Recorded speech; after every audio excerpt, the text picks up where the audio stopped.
Hello, everybody. It is Heidi Horn here, and we are back to another episode of Mindflip Moments. Thank you for joining me.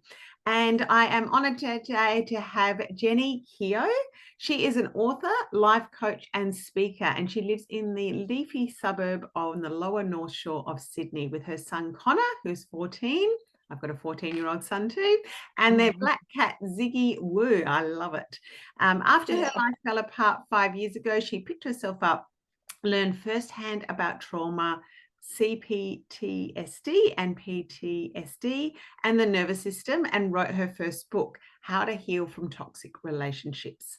Adding to her personal experience, she had studied to become a meditation teacher, NLP practitioner, and life coach. Jenny has become passionate about helping women start their journey to joy, inner peace, and self-discovery. Through her work, she aims to help women navigate major life transitions and intentionally create a new path in alignment with their true selves. I love it. Thank you once again for joining me, Jenny. Thank you, Heidi, for asking me. It's wonderful.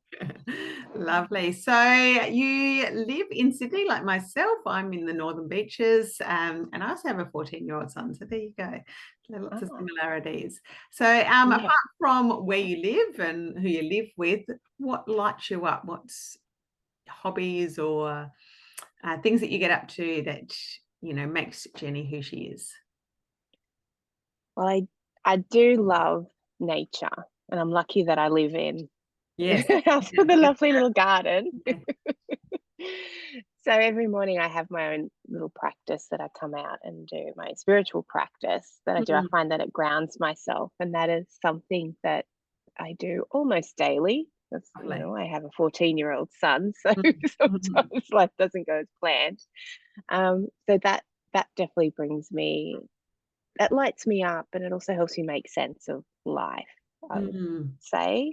And it helps me bring myself back to myself as well, because life happens. And I get up rather early, between 4 and 5 a.m., and that's my time, my space, and that is when I will come out and do that. Incense, I'll pull a card, I'll journal, I'll write down whatever I'm thinking, my future visioning as well. So I always want to keep that in front of mind, and just enjoy the sun coming up. That's the ideal morning. Lovely. When everything goes You're up a little planned. early. I thought I got up early at like 6, but you're definitely beating me by an hour or two. I used to be a florist, so I'm used to those early hours. Yeah. So I love doing that. And you living on the Northern Beaches, I'm a little bit jealous, because that's where I would love to be living, because I love the Northern Beaches. I actually did quite a bit of healing there as well, because salt water is quite healing. So I get over there as much as I can. Like, it doesn't take very long. It's quite close. So so that lights me up, being around salt water, and just that the vibration of it all, the people, that community spirit, which I really love and appreciate. And then of course there's my car that I love, and I'm always a bit self-conscious about mentioning it, because it seems like a materialistic thing, but it's a convertible. And it's the car that I've wanted since I was a little girl. Someone that I idolized on TV drove a convertible Mercedes, so I've wanted one since then. That's cool. And for my 50th, I decided, well, it all just kind of happened as things do. I kind of accidentally bought it, and I've had it for almost 3 years, and every time I get in it, I still have the biggest smile on my face. So it's a bit of that inner child as well. Yeah, so that lights me up. And I've also discovered there is a community of car enthusiasts, and it's surprising.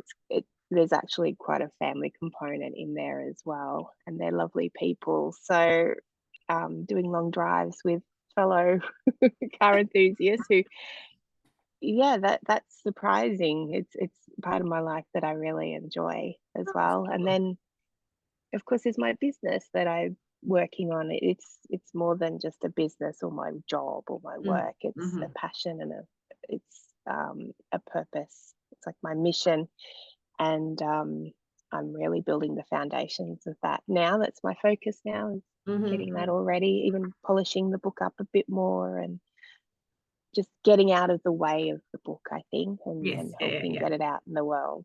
Yeah. Lovely. So Awesome. Well, we'll talk more about your book and where people can find it at the end. But would you like to share either one or two of your Mindflip moments, Jenny? Oh, yes. So there's two, and they both happened about 5 years ago. Firstly, my son, he has Down syndrome. He's an absolute joy and a gift to the world. He really is. He puts on a concert every day. He's just, I think he's a natural healer. He really is. He really is. But 5 years ago, his dad had an accident. I'm not with his dad, haven't been with him for over 10 years. And his dad became quadriplegic overnight. Well, in an instant, really. In an instant, he fell. And that's all it takes is a fall in the wrong way. And he became quadriplegic. So we had to navigate that huge life change. And we all know that life is precious, but when something like that happens, it really brings it into your whole being, your whole life. You really, really feel it. And life is precious. In the blink of an eye, it can all change. He's 6 foot tall, and he was playing rugby, and he had a corporate job, doing well in life. And all it took was one thing, and it became, can he breathe on his own? So we had that, and I became Connor's sole carer. And then a few months after that, my partner of 7, almost 8 years, began cheating. So when we needed him the most. So it was, everything fell apart very quickly. And there was, of course, more things that happened, but those were the two biggest things. They're big things, yes. They're big things. They're both things that when they happen, life can't go back. So there is a grief for the life you had, the life you thought you're going to have, as well as the pain that you're going through at the time. And that event was the catalyst for the book, because at the time I couldn't find the right book for me. I couldn't find the book that I could read and learn and help me without it triggering me, or it was just too heavy, too much information. And when you're in that sort of situation, you just cannot process it. You can't process your thoughts. You're barely functioning. I barely ate or slept for 6 months. So it was a very tough time, as well as navigating what Connor was going through, because his heart was broken. And becoming sole carer. So from that time, I'm a different person from then, and I hold that version of me so tenderly, and I'm so protective of her. And I wrote the book for her. It's kind of like a love note for her. And from all of that, all that I've learned, which I've put into the book, and I've come out of that with a deep love and compassion for myself that I never had before. And I've just turned 50. So that's huge. That's huge. Yeah. And understanding how life can change, because I never would have imagined that Connor's dad, Dave, such a Dave, would end up in the situation he's in. And I never would have imagined that my partner at the time would have done what he did. I thought we were for life. He had his own mental health issues. I've learned a lot about generational trauma, just trauma in general, PTSD, CPTSD, how if you don't deal with it, how it affects your life later on, and how it will continue to do so. And I can see with my ex how he's repeating patterns. And because he hasn't learnt his lessons. And so he's almost a case study for me as well. And with your book, did you sort of have I suppose with that, your Mindflip moment was about loving yourself again, or Absolutely. you, or Absolutely. It was loving myself because at the time I felt weak. I thought I was weak because I wasn't saying to my ex to go away, to block. I didn't do all of that because at the time I wasn't well in the year leading up to it either, and I was financially reliant on him. And Sydney's expensive, yes. and I have a little boy because at the time he was 8 or 9 years old to support. And and I'm lucky in that my ex upheld. Well, he didn't have to actually provide for me financially. I was very lucky at the time, but it meant that I had to keep that component in my life. And that was really hard. And I know society wants you to be a strong woman. I could do this on my own. But the reality was I could barely function. Yes, yeah. And I was keeping it together for my little boy because his heart was broken. And then COVID as well came into the Yes. mix. So she's actually very resilient, that version of me, and very strong. And I've also been able to look at myself in different chapters very differently. So I've rewritten those stories. She's incredibly strong. I Yeah. love that version of me. Yeah, And I I love it really how do. that you've taken a very challenging time and seen it as, often we are so defined by how we were in the past and what's happened to us. But yes, those things happen to you and you can't control them, but you've seen it as that was a time where I was resilient and I was powerful, and you probably wouldn't have written this book and changed direction in, what you're offering other people if those circumstances hadn't happened. Exactly. Exactly. My life would have been extremely different. Mm-hmm. Extremely different. I wouldn't be living this beautiful life. I have this beautiful little cottage and my son and my cat are very happy. I'm happy. I'm driving a car that Yeah. my younger self would have been in awe of, because the person who drove that as well was a Jennifer and she had hair like me. Yes. So back in the 80s. And she would have been amazed that look at future me, look at big Jenny. Yeah.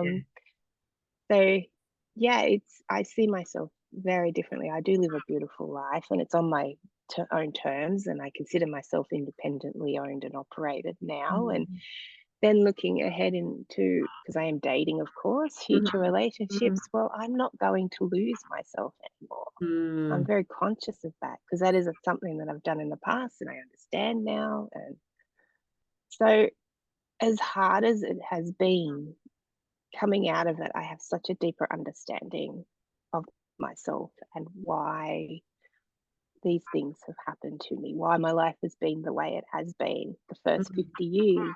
And now I want to make sure that the next 50, because I intend on living over 100 years.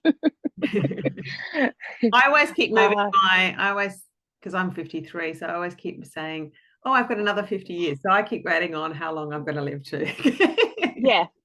I'm aiming for 120, so I at least get to 100 and do it in a healthy way. So Yes, it's wonderful. I just live this life without any influence of anybody else at the moment, and I'm rediscovering myself still and what I like to do and becoming more and more and more myself. And I don't worry what other people think anymore.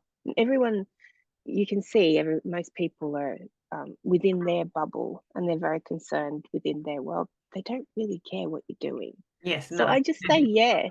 And Yeah. I'm doing things that I wouldn't have done, a younger version of myself wouldn't have done, because in the blink of an eye, your whole life can change. Correct. Your Yeah. whole world can change.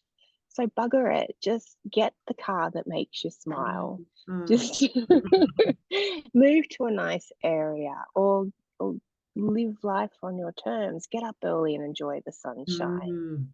Make the time for yourself, and also learn to trust yourself and look within as well. Because I think all of this means more to me because I'm I was Connected very with lucky with your inner self. yeah, I am. And I was lucky I gained that through the meditation teacher study that I did as well. I learned a lot of ancient wisdom, and now being able to connect within myself and look within myself, trust myself, find safety within myself. Because the reality is nobody is safe from Yeah. external forces. Mm. It can all change in a moment. You could trip and Yeah. become quadriplegic, like Mm.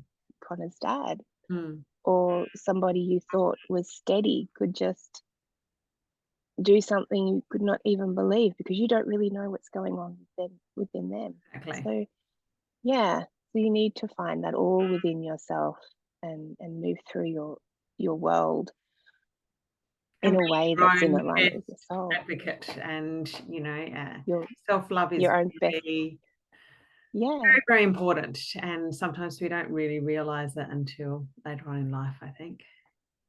exactly. And I've learned to be my best friend. Yes. And I talk to myself as if I am my best friend. Well, because I Beautiful. am. Yeah. Yeah, yeah. That narrative, the negative narrative, being my worst critic, that doesn't happen anymore. I pull Beautiful. myself up as soon as I sense it. Yeah. Lovely.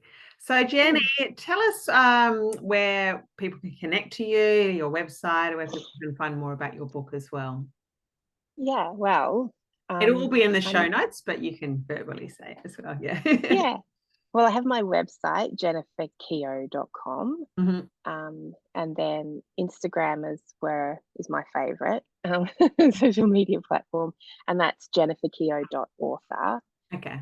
And then my book, if you search how to heal from toxic relationships, that's on Amazon. Mhm. Um, yeah, and yeah, I think that's it for me. That's Yeah. where I am. And we always like to round out one of the podcast episodes by hearing from the guests of a quote or a mantra or a word or a habit that they live by. Would you like to share one of those to round it out today? I think it has to be your best friend. Oh, beautiful. Hmm.